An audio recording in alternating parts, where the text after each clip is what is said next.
Defining expectations. I mentioned this morning. Now you can read it. You can actually take home. Expectations are a big, huge thing. You deal with a person who has very high expectations of what you're doing, and chances are you'll never satisfy them. Does anybody live with someone with high expectations? Yeah, no one wants to admit it. Who has high expectations and recognizes, well, maybe they're a little too high and unrealistic. Whoa, lots of this. It's a good thing to check out.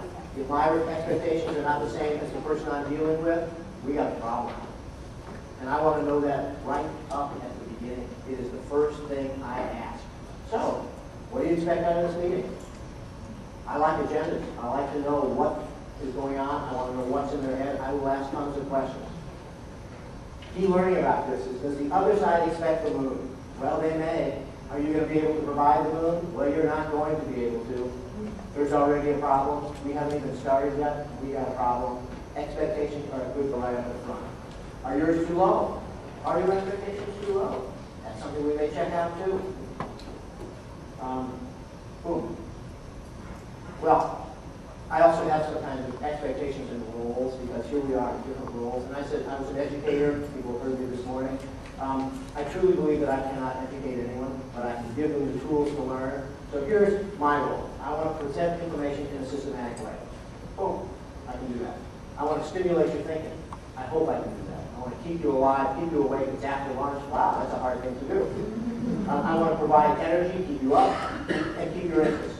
Now, you have a role too, and I want to define that role. Oftentimes, whenever I work with people, I want to make sure that we have clear ideas of what the role identity is. Most of the consulting I do, most of the conflict issues I come across are because people are unclear of their roles. And then they fight over them because nobody is clear. Gee, it's so easy for an outsider to come in and define the roles for people, and they actually listen. So here's your role, to be open to new ideas and concepts. That's easy. To recognize that negotiation is a process. You will not, after an hour and a half, be a fantastic negotiator. You will be better. I guarantee it. If you follow 7 success principles, you'll be much better.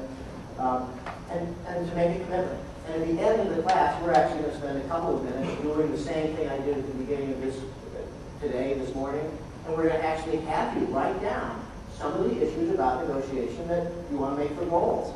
And write down some of the commitments that you're going to make to actually do that. It would be a terrible waste if you walked out of here and said, yeah, it was a great class. Yeah, I really learned a lot. And then 4 days later you went, yeah, where was I last week?